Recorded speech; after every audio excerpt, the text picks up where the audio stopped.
name is Deakin. I have the story stick, so it's ready for story time. Now then, before I start today, because these are some of my favourite books, and I'm going to read you Winnie the Witch today. Not Winnie and the Midnight Dragon, not Winnie in Space, Winnie and the Computer. There are so many. I'm just reading the original Winnie the Witch book. I have my magic wand and I have Winnie the Witch by Corky Paul and Valerie Thomas. Now this one is about Winnie's cat called Wilbur. They have a terrible problem, but everything works out in the end. Winnie the Witch lived in a black house in the forest. The house was black on the outside. The house was black on the inside. The carpets were black. The chairs were black. The bed was black. The black sheets had black blankets too. Even the bath was black. Winnie lived in her black house with her black cat, Wilbur. And that is how the trouble began. When Wilbur sat on a chair, his eyes were open, and that's the only way Winnie could see him.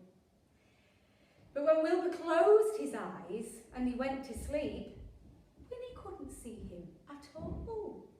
So she sat on him. When Wilbur sat on the carpet with his eyes open, Winnie could see him.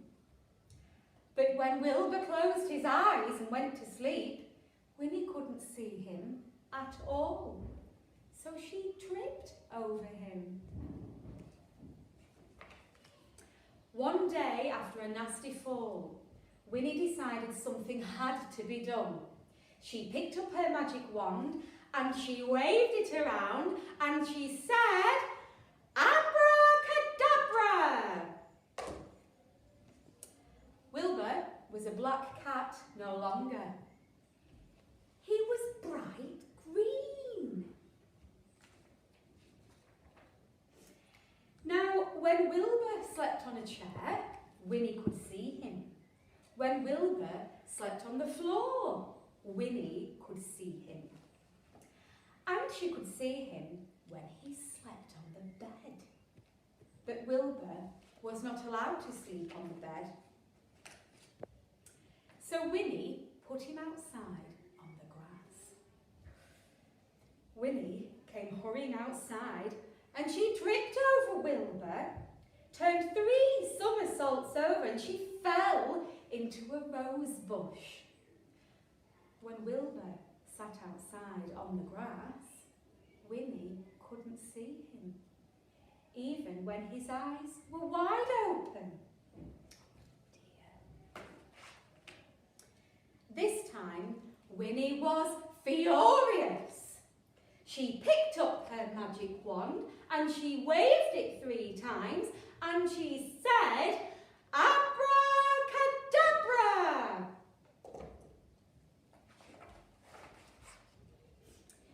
Wilbur had a red head, he had a yellow body, a pink tail and blue whiskers. But his eyes were still green. Now, Winnie could see Wilbur when he sat on the chair, when he lay on the carpet, when he crawled into the grass, and even when he climbed to the top of the tallest tree. Wilbur climbed to the top of the tallest tree to hide. He looked ridiculous, and he knew it. Even the birds laughed at him. Wilbur was miserable. He stayed at the top of the tree all day and all night. Next morning, Wilbur was still up the tree, and Winnie was worried now. She loved Wilbur, and she hated him to be miserable. Then Winnie had an idea. She waved her magic wand and she yelled, "Abracadabra!" And Wilbur was a black cat once more. He came down from the tree and he was purring.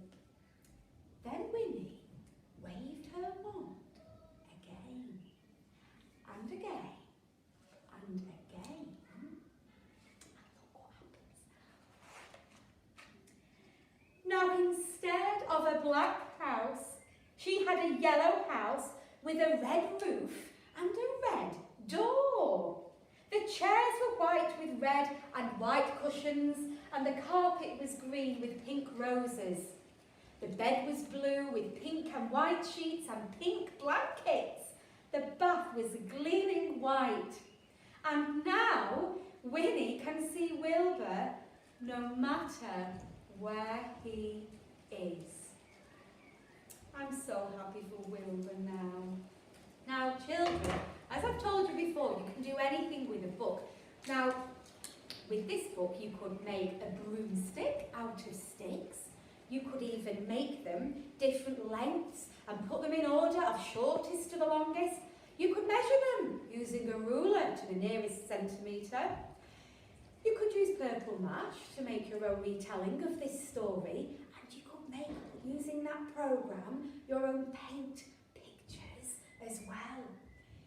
You could even make a Yorkshire pudding castle, and you could mash potato and pour gravy around it as the gravy moat.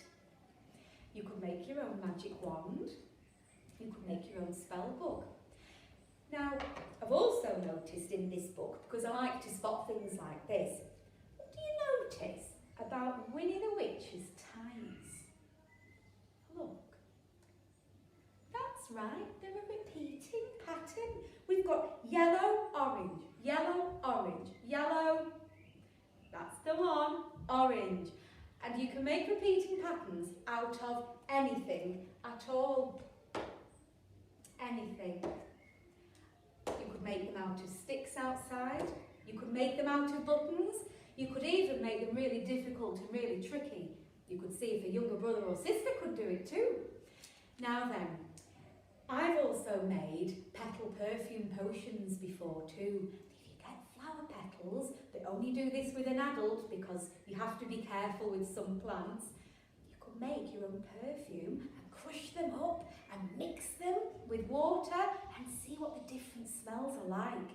Now then, talking about making different shaped books, like these, pop-up books, very exciting. You could make your own castle, and here's one I made earlier. You take your paper, it could be any coloured paper. I chose black because we have it in school, and that's the colour of Winnie's castle. But your piece of paper, you fold it in on one side, fold it in on the other side, and you can make a little door. And then with that, you could get some paper, and you could put strips hanging down that you've got to tuck up, and you can retell the story on those. And you could use masking tape or sellotape to keep adding bits of paper, so you've made your own magical book, just like Winnie the Witch. And I have chosen some different colours on the outside just to make it colourful, like the very ending of this book, when the problem was solved and Winnie could see Wilbur once more, because it was the house that changed colour and it wasn't Wilbur. I'd also do some colour mixing as well if you've got some paints. You could even make salt dough, and you can look up those recipes. You can bake it. You could make your own Wilbur or your own castles. You could make anything, and they could go with your book. You could also get something like some sticks of celery, which have got the leaves on, and you could practice dyeing those different colours if you have some food dye, and they could make the trees in the background. So actually, children, you could make your own story set. Now that would just be amazing. I hope you enjoyed listening to this story. It's one of my favourites, Winnie the Witch. You may have more at home, as we have here. And if you have, you could make your own stories, do all sorts of creative things around your favourite Winnie book. Bye for now.